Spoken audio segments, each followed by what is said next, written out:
Hello प्यारे बच्चों, आशा करता हूँ आप सभी अच्छे होंगे। प्यारे बच्चों, हम पढ़ रहे हैं आपकी कक्षा 7वीं की गणित और पहुँचे हैं अध्याय 6 पे।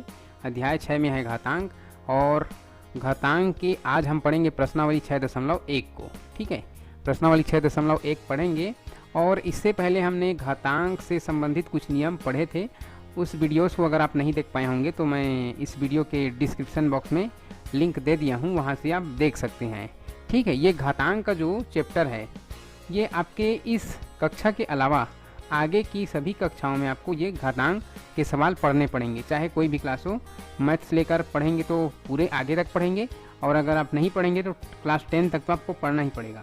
ठीक है, घातांक से रिलेटेड सभी में क्वेश्चन रहते हैं। कभी कभी साइंस में भी घातांक से रिलेटेड सवाल रहते हैं, है ना। तो आपको इसको सीखना चाहिए अभी क्योंकि ये बेसिक है। आपका आधार अगर मजबूत होगा, इससे रिलेटेड सभी सवाल आगे के लिए आपके लिए सरल होगा। और क्लास ही नहीं, बाकी क्लास से निकलने के बाद में आपको जो भी कंपटीशन एग्ज़ाम देना है, उन सभी कंपटीशन एग्ज़ाम में भी आपके लिए हेल्पफुल होगा। ठीक है, इसलिए आपको ये सीखना चाहिए, जानना चाहिए। तो मैं बारीकी के साथ सभी क्वेश्चंस हल करते जाऊंगा, और उन क्वेश्चंस को हल करने में कुछ नियम फॉलो करने पड़ेंगे। वो सारे नियम मैं पहले पढ़ा चुका हूँ, तो मैं यहाँ पे सीधा नियम को बताते जाऊँगा। तो इससे पहले जो भी मैंने नियम बताया था इसके पहले वाले वीडियोज़ में, आप वीडियोज़ देखना तो पता चलेगा। वो नियम ये सारे थे, नियम 1 से लेकर 6 तक। ये आपके बुक्स में भी मिलेंगे, लेकिन यहाँ पे मैंने लिख लिया है। ये सारे नियम मैंने वहाँ पे पूरे 6 नियम को डिटेल में एग्जाम्पल के साथ में इसको हमने चर्चा किया था। ठीक है, आज हम पढ़ने वाले हैं बच्चों प्रश्नावली 6.1 को। तो चलिए हम शुरू करेंगे, एक एक करके एक एक प्रश्न हम हल करते जाएंगे। तो यहाँ पर प्रश्न नंबर पहला है, निम्नलिखित को घातीय संकेतन में लिखिए। घातीय संकेतन का मतलब है कि घात के रूप में हमको लिखना है, यहाँ भी जो भी दिया है उसको। तो पहले नंबर पे दिया है 3 × 3 × 3 × 3 × 3, 3 को 5 बार गुणा। ठीक है, तो हम इसको कैसे लिखेंगे, 3 लिखेंगे और ऊपर में राइट साइड में छोटा सा 5 लिखेंगे। इसको पढ़ते हैं 3 का घात 5। इंग्लिश मीडियम वाले इसको बोलते हैं 3 पावर 5। ठीक है, और हम बोलते हैं हिंदी मीडियम वाले 3 का घात 5। ठीक है, तो यहाँ पे 3 का घात 5 है, और 3 का घात 5 का मतलब होता है कि 3 का 5 बार आपस में गुणा। ठीक है, वैसे ही यहाँ पे 5 को देखिए बी में, है ना, कितने बार है 3, तो 5 6 7 8, 5 के घात 8 लिखना पड़ेगा। ठीक है, 5 का घात 8 मतलब 5 8 बार गुणा है। सी में क्या है, ये 8 से 1 कम है मतलब 7 बार है, तो ये ए का घात 7। ये बी 4 बार है तो बी का घात 4। इस प्रकार से घातीय संकेतन में लिखने के लिए कहा जा रहा है। ठीक है, अब आगे प्रश्न नंबर दूसरा को देखिए। प्रश्न नंबर दूसरा में क्या है, निम्नलिखित को गुणनखंडों में तोड़कर घातीय रूप में लिखिए। तो इसको हमको गुणनखंड में पहले तोड़ना पड़ेगा। 15 का गुणनखंड निकालना पड़ेगा, फिर 42 का, फिर 51 का। ये सभी प्रश्नों में हमको गुणनखंड निकालना पड़ेगा। तो पहला सवाल को लेते हैं ए को। इसमें क्या है, 15 का घात 4 दिया हुआ है, तो 15 का गुणनखंड निकालना है, गुणनखंड के रूप में इसको तोड़ना है ना। तो आप कैसे तोड़ेंगे गुणनखंड के रूप में, तो गुणनखंड के रूप में तोड़ने का सबसे जो आसान तरीका है, आप गुणनखंड विधि से अगर भाग करना आता है तो गुणनखंड विधि से इसका भाग कर दीजिए। जो भी संख्या है उसका गुणनखंड निकल जाता है। ये 154 नहीं है, ध्यान रखिए, ये 4 इसके साथ में नहीं है, उसके घात में है ना। मैं छोटा सा लिख देता हूँ, ये कन्फ्यूज हो जाएंगे। ये 15 है, 15 का घात 4। ठीक, अब 15 को देखिए भाग करके देखिए गुणनखंड विधि में, तो ये 2 से भाग होगा नहीं, 2 के पहाड़े में आता है नहीं, 3 से भाग करके देखिए, 3 के पहाड़े में आता है, 3 पंचे 15 5 बार में। ठीक है, इसके बाद 5 से भाग होगा, 5 एकम 5, ये 15 का पूरा भाग हो गया। इसका ये जो जिससे हम भाग दिए, 3 से भाग दिए, उसके बाद 5 से, तो यही क्या कहलाता है, गुणनखंड कहलाता है। 3 पंचे 15 है ना, ये 15 का गुणनखंड है। ये हमने लिख दिया 3 × 5, इसके पावर में है 4, तो पावर में लगा दिए 4 मतलब घात 4। ब्रैकेट को हटाएंगे तो 3 का घात 4 होगा गुणा 5 का घात 4 होगा, और इस प्रकार से इसका गुणनखंड के रूप में तोड़कर घातीय रूप लिख लिए। सवाल नंबर पहले का। अब इसी प्रकार से बाकी को भी करना पड़ेगा, है ना।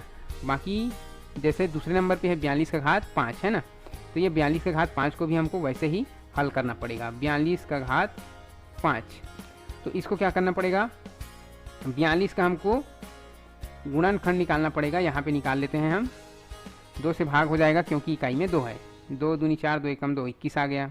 फिर 2 से भाग नहीं होगा, 3 से होगा, 3 7 21 और 7 एकम 7, तो कि क्या क्या है इसका गुणनखंड, 2, 3 और 7। यहाँ पे लिखेंगे 2 गुणा 3 गुणा 7, ब्रैकेट बंद करेंगे, ऊपर में जो घात लगा है उसको घात को यहाँ पे लिखेंगे। अब इसको ब्रैकेट को हटाएंगे तो 2 का घात 5 होगा, गुणा 3 का घात 5 होगा, गुणा 7 का घात 5 होगा। ठीक, इस प्रकार से ये दूसरा हो गया। अब हम यहाँ पर तीसरा नंबर देखेंगे, मतलब सी वाला सवाल। आपको देखना होगा तो बैक कर लेंगे, है ना, बाकी को, क्योंकि सभी को सवाल को यहीं पे हल करना है करके मैंने इरेज कर लिया है। ठीक है, तो सी में क्या दिया है, 51 का घात 3।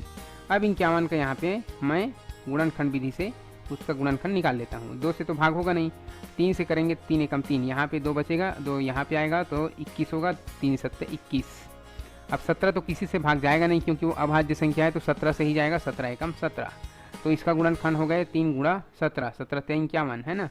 तो हमने लिख दिया इसका 3 गुणा 17, इसका घात है 3 और ब्रैकेट हटेगा, दोनों में घात चढ़ जाएगा, 3 के घात 3 गुणा 17 के घात 3, ऐसे। ठीक है, ये सवाल का हल। अब डी में क्या दिया हुआ है, 21 का घात m, है ना, 21 का घात m। अब 21 का हम जब गुणनखंड निकालेंगे, 3 से भाग होगा, 3 सत्ते 21, 7 से भाग होगा, 7 एकम 7, 3 गुणा 7 आएगा, 3 गुणा 7, ब्रैकेट बंद, ऊपर में घात में m। ठीक, अब ब्रैकेट खोलेंगे तो 3 के घात में भी m लगेगा और 7 के घात में भी m लगेगा। ठीक, इस प्रकार से ये इस सवाल का घातीय रूप गुणनखंड के रूप में, है ना।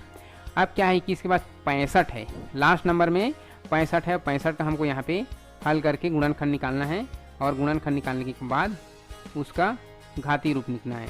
तो 65 का घात 6 है। 65 का यहाँ पे मैं निकाल के देखता हूँ, 2 से नहीं जाएगा, 3 से भी नहीं जाएगा, 4, 5 से सीधा 5 से जाएगा, है ना, 5, तो 5 एकम 5, 1 बचेगा, फिर ये 15 होगा, 5 तिया 15, 13 पंच 65 होता है। ठीक है, अब ये 13 तो अभाज्य संख्या, 13 से ही जाएगा, 13 एकम 13, तो क्या हो गया इसका 5 गुणा 13 हो गए। तो यहाँ पे हम लिखेंगे 5 गुणा 13 और घात में 6 है, उसको 6 को लगाएंगे और ये ब्रैकेट जब हटेगा तो 5 के घात में भी 6 लगेगा और 13 के घात में भी 6 लग जाएगा। इस प्रकार से इसका हल होगा। ये प्रश्न नंबर दूसरा था, जो सबका हल एक एक करके हमने देखा, बारीकी से हमने समझा है पूरे विस्तार से। आशा करता हूँ आपको समझ में आया होगा। ठीक है, अब हम देखेंगे यहाँ पे प्रश्न नंबर 3 को, जिसमें लिखा है निम्नलिखित को सिद्ध कीजिए। अब सिद्ध करना है तो सवाल को देखिए, सिद्ध करने वाला सवाल ऐसा ही होता है, बीच में बराबर का चिन्ह रहता है और 2 साइड होते हैं। एक साइड को हम बोलते हैं लेफ्ट हैंड साइड, जो शुरू में रहता है, बाद वाले को बोलते हैं राइट हैंड साइड, है ना, LHS RHS। तो इस सवाल को कैसे हल करते हैं, किसी एक साइड को हल किया जाता है, जैसे लेफ्ट हैंड साइड को हम हल करेंगे, इसको हल करेंगे और हल करके हमको राइट हैंड साइड में है उतना ही लाना रहता है। ठीक है, तो यहाँ पे चलिए हम हल करेंगे LHS को और हल करके इतना लाना है। तो देखिए हम LHS लिखे, LHS में क्या है उसको एक बार लिखेंगे, A गुणा B गुणा, ब्रैकेट हो गया था, ये गुणा है, B गुणा C, ब्रैकेट क्लोज और पावर P। इसको जब हम हल करेंगे तो ब्रैकेट बस हटेगा और तो गुणा होगा नहीं, तो ब्रैकेट हटेगा तो A लिखाएगा और पावर में P है तो इसमें भी लगेगा P, गुणा B लिखाएगा, इसके पावर में भी P, और गुणा C लिखाएगा, इसके पावर में भी P।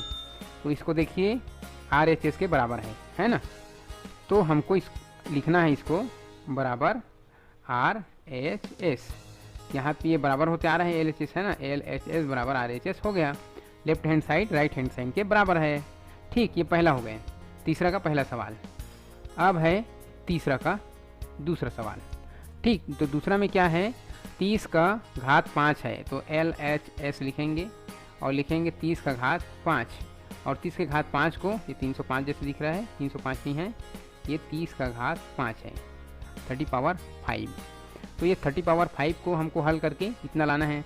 तो यहाँ पे देखिए 2, 3 और 5 में ये टूट गया है, अलग अलग भाग हो गया है, तो ये क्या है 2, 3, 5 इसका गुणनखंड है। तो हम गुणनखंड में इसको तोड़ लेते हैं, 30 को गुणनखंड में तोड़ेंगे तो ये 15 बार में 30 आएगा, है ना, 2 15 या 15 दूनी 30, फिर 15 3 से कटेगा, 3 पंचे 15, फिर 5 से कटेगा, 5 एकम 5। ये गुणनखंड मिल गया 30 के हमको, 2 गुणा 3 गुणा 5। तो हम इसको लिख लेंगे 2 गुणा 3 गुणा 5, ब्रैकेट क्लोज करके ऊपर में 5, और जब ब्रैकेट को हटाएंगे तो 2 का घात 5, वो घात है ना, ये सभी में लग जाएंगे। ठीक है, 2 का घात 5 गुणा 3 का घात 5 गुणा 5 का घात 5। ठीक है, इस प्रकार से इसका हल ये किसके बराबर आ गया, 2 का घात 5 3 का घात 5 5 का घात 5, ये राइट हैंड साइड के बराबर आ गया। तो बराबर लिख देना है राइट हैंड साइड, LHS बराबर RHS, और सभी में लिख देना लास्ट में है ना सिद्ध हुआ करके, ये जरूरी है। सिद्ध करने बोला है तो करने के बाद में आपको ये सिद्ध हुआ करके लिखना भी है, पहले में भी लिखना है, इसमें भी और यहाँ भी। तीसरा देखिए इसी सवाल का है ना सिद्ध करने वाले, इसमें क्या दिया हुआ है, हम LHS को पहले लिखेंगे। LHS में दिया है 616 का घात 9।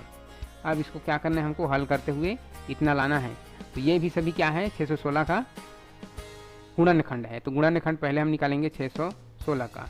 तो जैसे अभी हमने गुणनखंड निकाला है तो ऐसा ही आएगा। ठीक है, जैसे गुणनखंड निकाले 2 3 5 है तो 2 3 5 इसमें है, तो यहाँ पर भी 7 8 11 ही आएगा, लेकिन मैं करके एक बार बताऊंगा तो आपको ज़्यादा समझ में आएगा। देखिए लास्ट में 6 है, सम संख्या मतलब 2 से भाग होगा, 2 3 6, अब 1 तो नहीं होगा तो 0 डाल देते हैं, 2 0 0। फिर ये 1 भाग नहीं हुआ है ना, नहीं हुआ है तो 6 के साथ जाएगा तो ये 16 हो गया। अब होगा 2 8 16।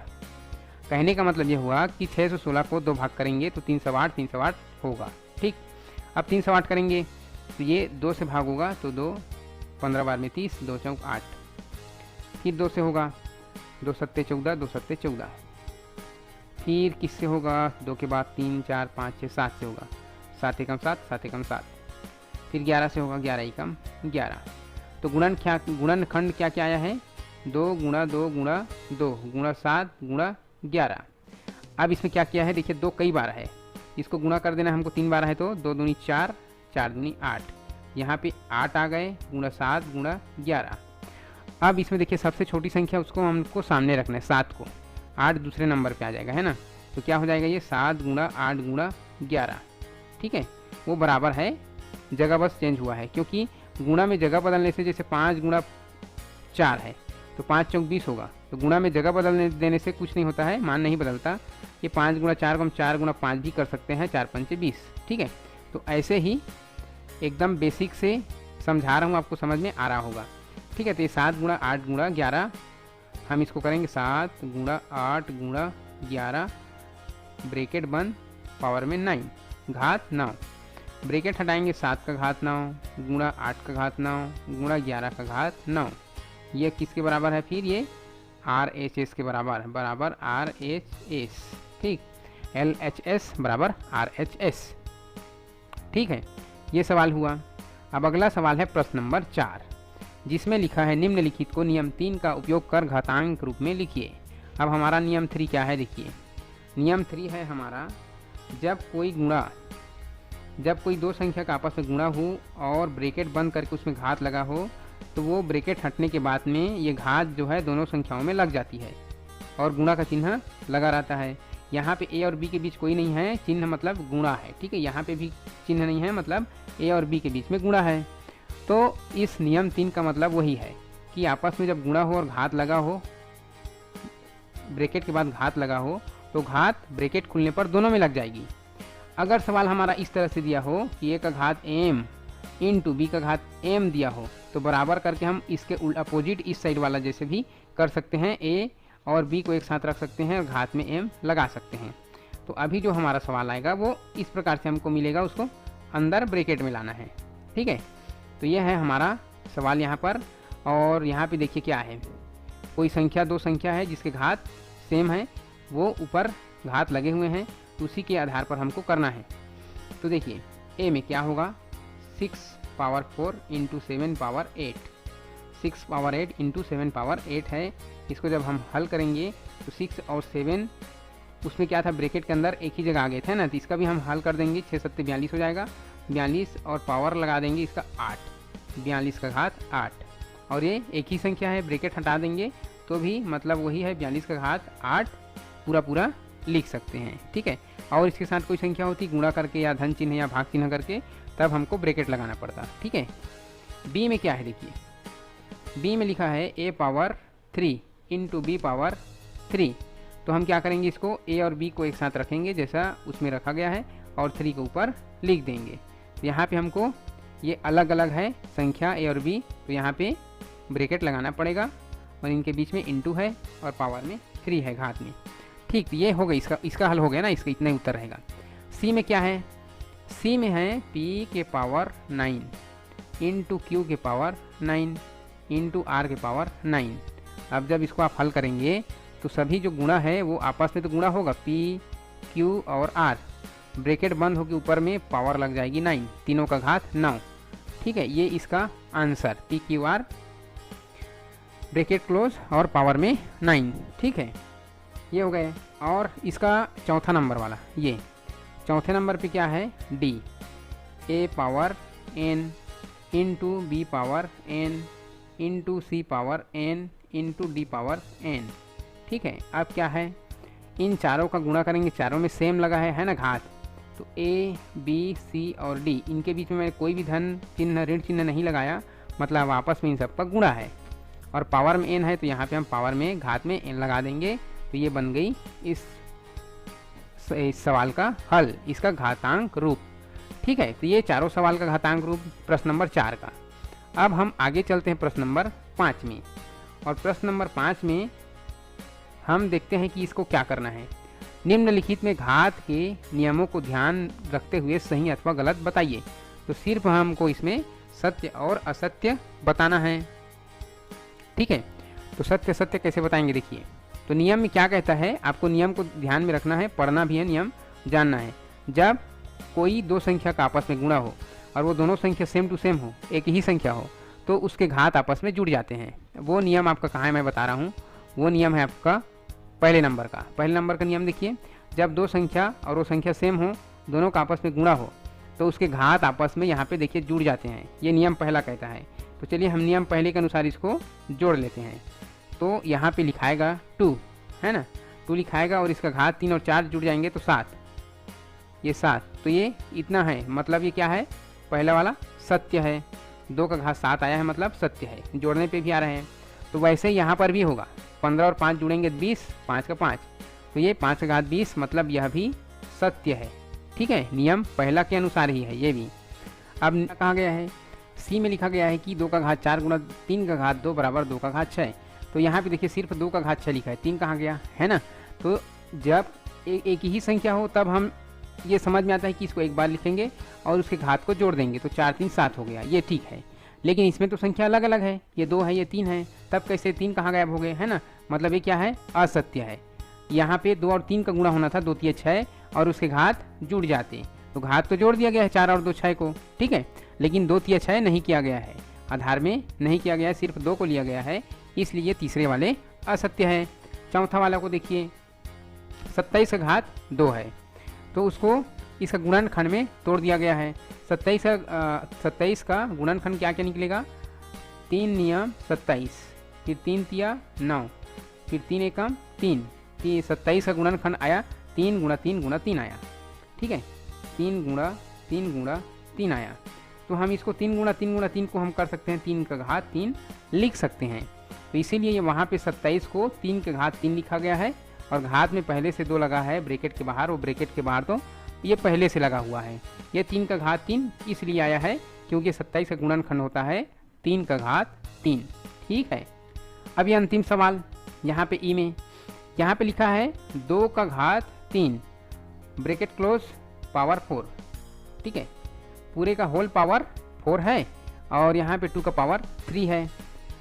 तो इसमें क्या होता है, नियम को देखना आप। इसमें नियम में मैंने समझाया है इसके पहले वीडियो में, तो उसको आप देख लेंगे वीडियोस को, तो ज़्यादा अच्छे से समझ में आएगा। जब कहीं पर नियम नंबर 2 को देखिए, जब किसी संख्या के घात हो और ब्रैकेट करके और फिर से घात लगा हो, तो क्या होता है, वो संख्या तो हम लिखते ही हैं, साथ में उन दोनों घात का आपस में गुणा हो जाता है। ये है नियम नंबर 2। तो यहाँ पर भी उस सवाल में ऐसे ही होगा कि इसका जो दोनों घात हैं, ये घात लगा हुआ है, 2 के पावर में घात है 3, उसके बाद में ब्रैकेट के बाहर फिर से घात लगा हुआ है 4, तो 4 और 3 का गुणा हो जाएगा। ठीक है, तो यहाँ पे 4 और 3 का गुणा होगा, तो 3 चौक 12 होगा, अर्थात 2 का घात 12 हो गया। बराबर करके इस बार को देखिए क्या है, यहाँ पर भी 2 है और बाहर इसका भी 4 और 3 का गुणा है, तो 4 से 12, इसका भी 12 होगा, ये बराबर है, तो यहाँ पे हम लिखेंगे सत्य। ठीक है, मतलब इसमें से यह भी सत्य है, इसमें से केवल एक असत्य है ये वाला, उसके बाद बाकी सभी के सभी सत्य है। ठीक है, तो ये है प्रश्नावली 6.1। हमने 6.1 को पूरे अच्छे से पढ़ा, विस्तार से पढ़ा, एक एक प्रश्न को हल करके देखा है। अगर आपको नहीं समझ में आया होगा तो फिर से आप बैक करके देख सकते हैं वीडियोस को। ठीक है, तो आज के लिए बस इतना ही बच्चों। आप वीडियो से बने रहे, इसके लिए आपको थैंक यू सो मच। अगली वीडियो में हम मिलेंगे प्रश्नावली 6.2 के साथ में। तब तक के लिए